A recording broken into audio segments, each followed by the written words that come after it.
My name's Tomas Šiukščius. I'm the lead game designer working at Nordcurrent. I'm the man behind such projects as Murder in the Alps and Cooking Fever.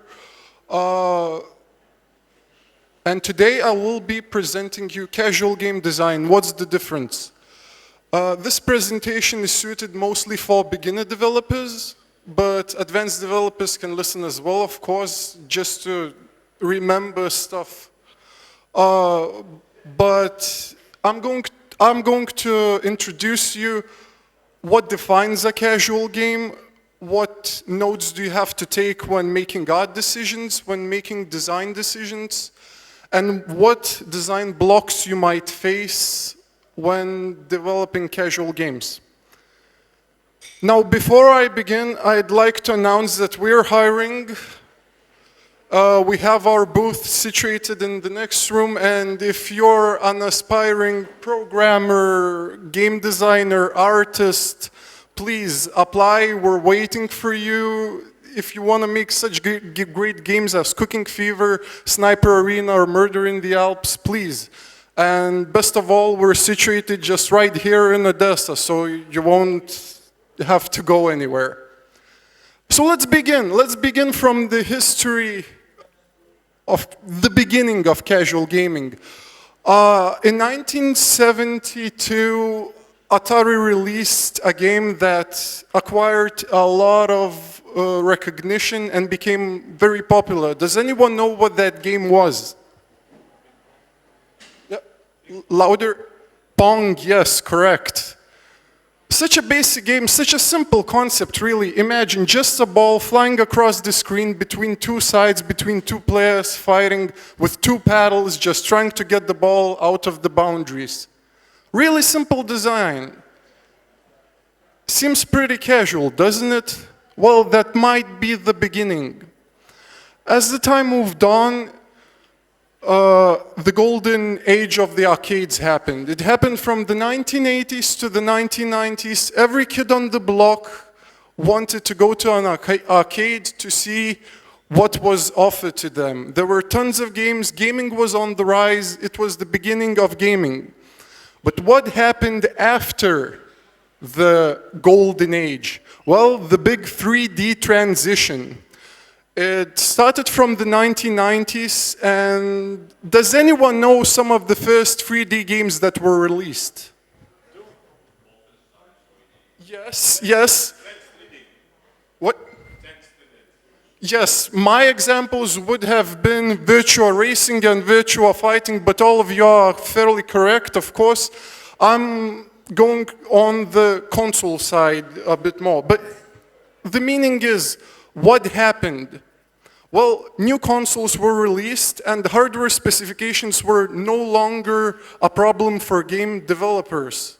Game developers started putting in more and more content in their games because there weren't as many hardware limitations. I think most of you remember these consoles, like the PS1, Nintendo 64, the Sega Saturn. These were the first consoles to really go to delve into the 3D side of gaming. But a problem arose. Even though there were less limitations or more content, there was more immersion, but more complexity as well. Game developers were proud. They were making better and better games. They had more content, more quests. The games were way more immersive. But there was a problem. They noticed that although their games were getting better, the player base wasn't growing as much. And they started thinking, what's the main problem in this? And the main problem was that the kid who was 10 years old in the 1980s is now 30 years old in the 2000s. What does that mean? He has a family, he has a job, he has children. He doesn't have enough time to play these games. Because as games got more and more complex, you needed to not only to play the game, to have time to play the game, but you needed to invest time into learning the game as well. And some of these new consoles were even too complex for some people. I'm not joking. It was too difficult for some people to plug in the console to the TV, to set it up.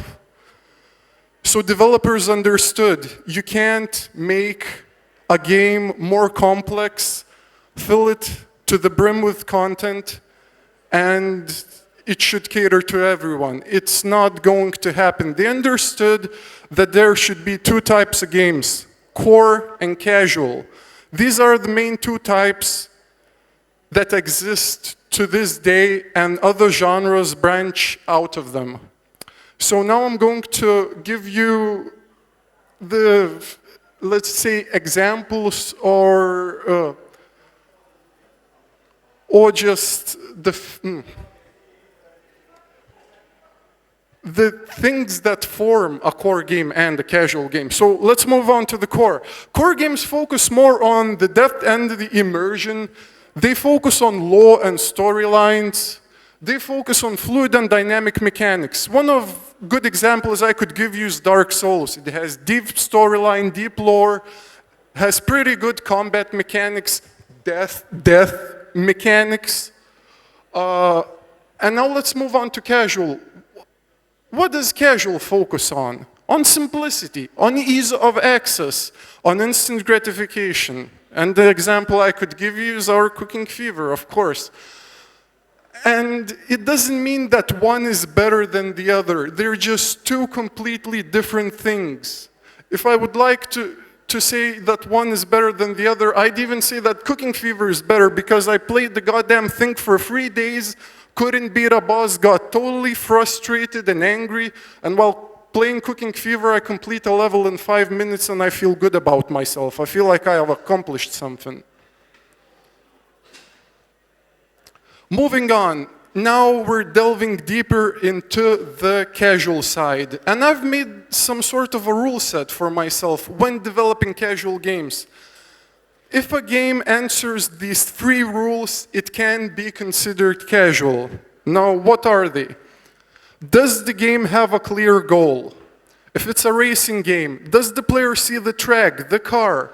If it's a shooting game, can you see the gun? Can you see the target? Does the player understand the goal clearly? Session time. A casual game session should fit between 5 to 10 minutes. If the game session lasts longer, the player is not going to finish that level and he's going to save it. If there is a save game and the player returns in a day, in a week, in a month, no one likes beginning from a middle of a level in a save game. Everyone forgets the progress. Everyone loses their flow. Casual games focus on the flow. You don't want the player to lose that. That's why you have to fit in your session time between 5 to 10 minutes. If it's longer, casual players are not going to play that game. It's not going to cater to them. And last of all is ease of access. Casual games have to be accessed everywhere. If you're in a line at a doctor, waiting for a bus, on a train, at your grandma's place, whatever, they have to be accessed everywhere. How many of you play games on the toilet? Me, myself included. I mean, I imagine way more arms. You all are lying. I know. You all are lying, people. We all do that, and it's pretty amazing. And I can bet that most of those games are casual games. Moving on. Now that we know what forms a casual game, now that we have the idea, we can move on to facts, to art and graphics. And in my opinion, everything begins in the App Store. I call casual players window shoppers. Why? Because unlike core games, casual games don't have such a crazy following, cult-like following, where people share the game, talk about it, and so on. Casual players don't do as much research when searching for games. And in the casual game market, the competition is way, way higher. There are millions and millions of games. So what do you have to do? You have to stand out from the icon. It all begins from the icon, from the title, because a player will be just scrolling through the App Store and picking the nicest looking icon, of course. And this is where everything begins. Next, simplicity is key. There's just simply no need to put in difficult artwork, some stylizations or whatever in your casual game. They might look better, but you're just putting in a factor to confuse the player. And you shouldn't be taking that risk. You should be just making it as simple as possible and as easy to understand. These are a few examples I took from the App Store. The first game is Bacon, the second one is Flappy Bird. I think you can clearly understand that.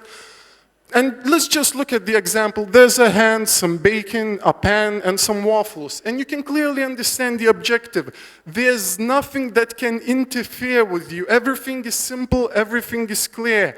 You're gonna drop the bacon on the pan and then try to hit it on the waffles. It's super simple.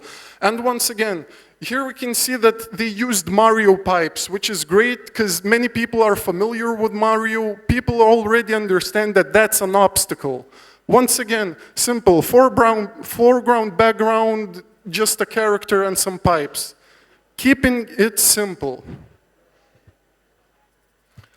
Art plays a huge role in instant gratification as well. Why? Because when completing a level, a player has to feel good about himself. You have to throw in as much effects, confetti, fireworks, animations, whatever.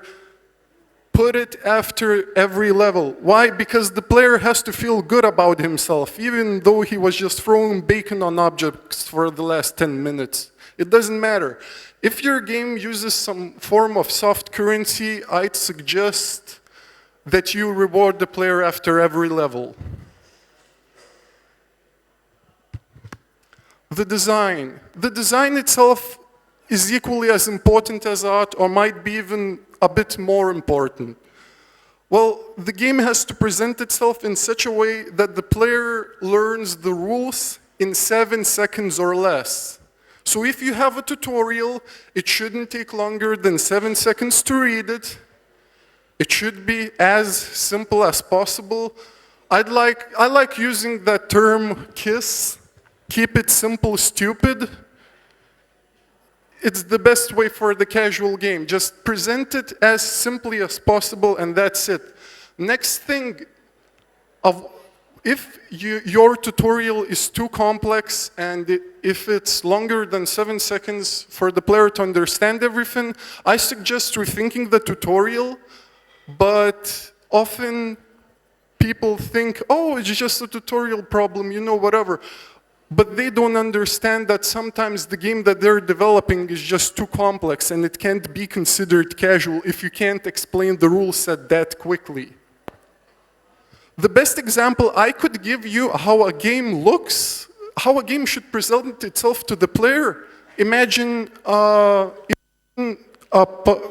puzzle. And that puzzle is missing only one piece. And you hand that piece to the player. And the player already understands that he has to put in that missing piece to the puzzle. That's how your game should present itself to the player. That's how clear it should be.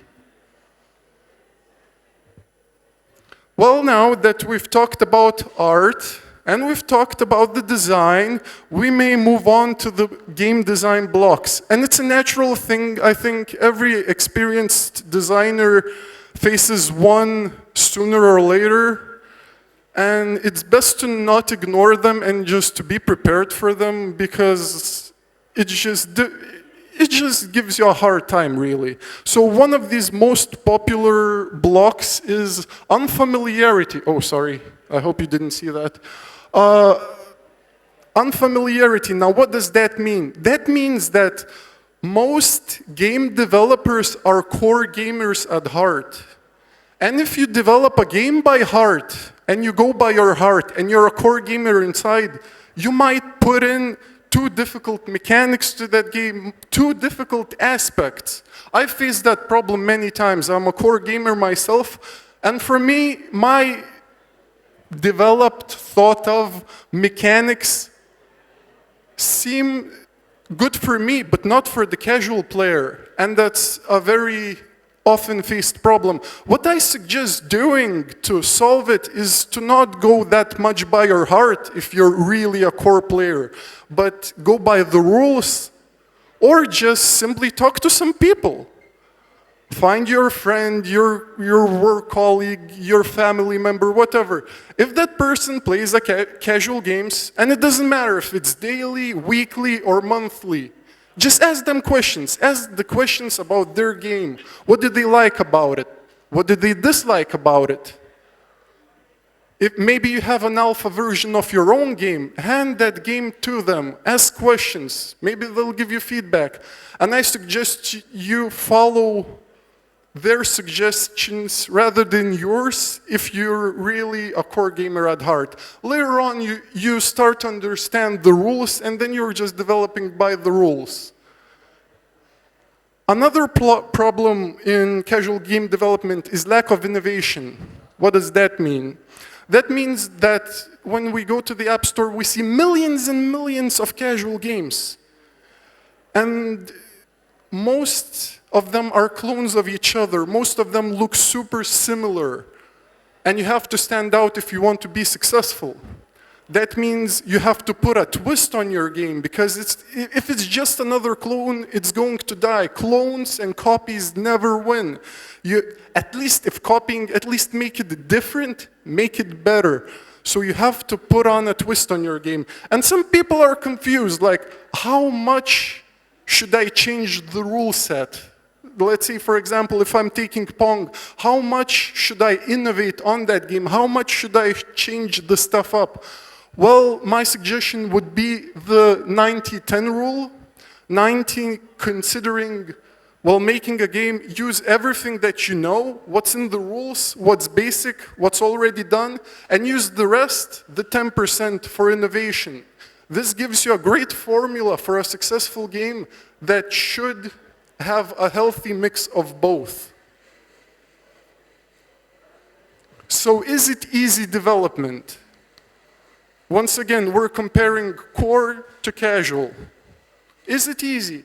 I'd say it is, really. If you know what you're going for, if you know your goal, what's your end product, it's really easier. It really is. Why? The main argument is just assets. You're not going to need that many of them. And to prove that, I'm just going to give you the 100-hour comparison. I'm just picking a core game and a casual game and giving the core game to the core player to be played for 100 hours and the casual game to be played for 100 hours. And what's the result? Well, I've picked World of Warcraft and Flappy Bird again. World of Warcraft, what a core player is going to do in 100 hours. He's going to complete quests, read storylines, go PvPing, casting skills, killing monsters, going on raids, killing bosses, socializing, role-playing. It's pretty limitless. And for the Flappy Bird, it's going to be 100 hours of simulated levels which are repeated. But let's see that from the development side. Imagine writing so much stuff, quests, storylines, balancing skills. How many character models, how many map models have to be made, sounds, everything. It's like thousands and thousands of hours of work. It's like hundreds of days of development time. And what's in the Flappy Bird? We have a few pipes, a background, a foreground, the bird, a few sounds, that's it. Flappy Bird, for a casual developer's team, shouldn't take longer than a week to develop, maybe 2. That's the main difference. We have here 100 hours of gameplay. One took hundreds of days to develop, and the other took 7 days to develop. So there's a difference, and casual game development really is easier. And if you're a beginner, I'd suggest you start from there. Because in core games, you have other rules, you have more difficult stuff, and it's just better to start simple. Before finishing, I'm going to give you a few points to consider. Hypercasuality exists. It's a subgenre of casual gaming. Games are becoming more and more simple every day. What does that mean? If you think that your game might be too simple, don't. Games are getting simpler and simpler every day. Cookie clickers, tappers, whatever. You just tap on the screen, the game does the rest for you. So if you think that your game will be too simple, don't. Players will love it. Don't be afraid to innovate and experiment. Because you can never know what's the next big thing going to be. You can never know. If copying, put a twist on it or make it even better. This phrase is broadly used and should be used in game development as well. We all know it. There's copying, there's cloning. Please, if you copy a game, be unique, put a twist on it. People won't play it, you're just wasting your time if you're just making a copy of a damn game. And lastly, if you really consider making casual games, well, the best platform right now are smartphones. Before questions, I'd like to remind you again that we are hiring. Please visit our booth. And thank you. Any questions? Thank you.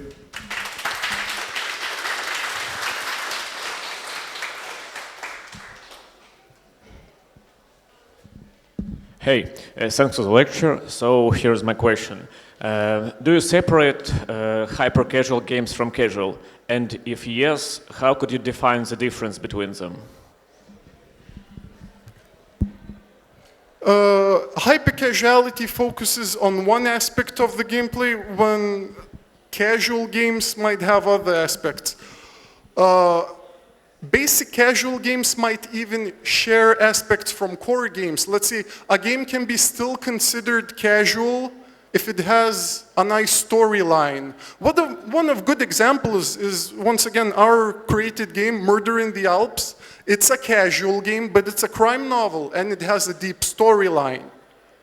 You won't be able to put in such core mechanics into a hyper-casual game. Hyper-casual game focuses more on one basic, simple concept, one action that you're repeating, and repeating, and hyper-casuality is way more about the replayability than the casual gaming itself. I hope that answered. Any more questions? So I think your speech was so comprehensive that you described just everything for our audience. I hope. That's what I'm... Another question. Oh, another question. Is there any emerging markets that you are currently focused on? Okay, I believe that US, Japan, China would be the biggest markets for you, but is there any like smaller markets you see huge potential in? Yes, actually. We ourselves are focusing on... When releasing Cooking Fever, we focused on the aspect for women players. And not many games focus on those kind of aspects. So I don't have concrete examples to tell you that you should invest in Japanese gaming right now. It's the big thing. No.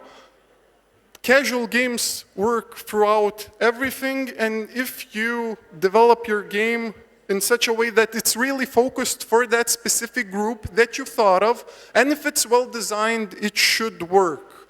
I don't think that there are some majestic areas or groups of people that you could cater to and easily get a return on that. I think you need to work more on that. There's no magical answer that, oh, I'm going to create a game in Korea and it's going to be good because it's in Korea.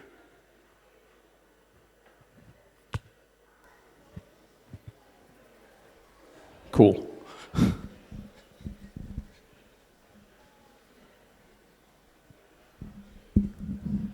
Thank you for taking your time to explain everything. I would like to ask you regarding playtesting, because as you told, the population that game caters to casual population is quite different. And do you implement different play testing mechanics? Because as far as I know, some companies use different art tests or eye tracking to check the UI and so on and so on.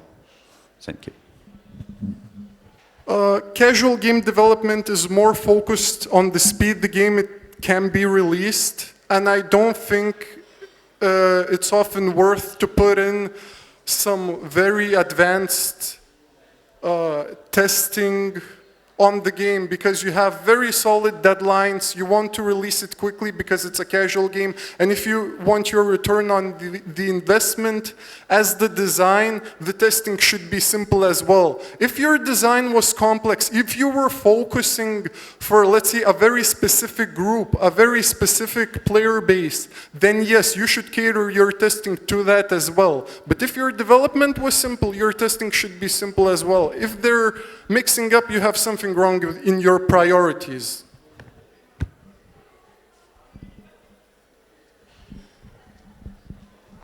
Hello. Thank you for your presentation. It was really helpful. And I have a question. Have you considered porting your games to Nintendo Switch?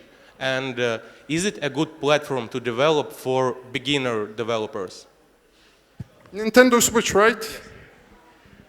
Yes, of course. Every Nintendo Switch is friendlier than other consoles at the moment, and if you listened, you can just put in that knowledge to answer your question. Nintendo Switch has easy accessibility. It covers more points than the other consoles. It depends what you're comparing to. If you're comparing it between consoles, you want a console game, Switch seems like the best console. But I'd still think that mobile games are above Switch. But if you're focusing on consoles, you chose the best choice.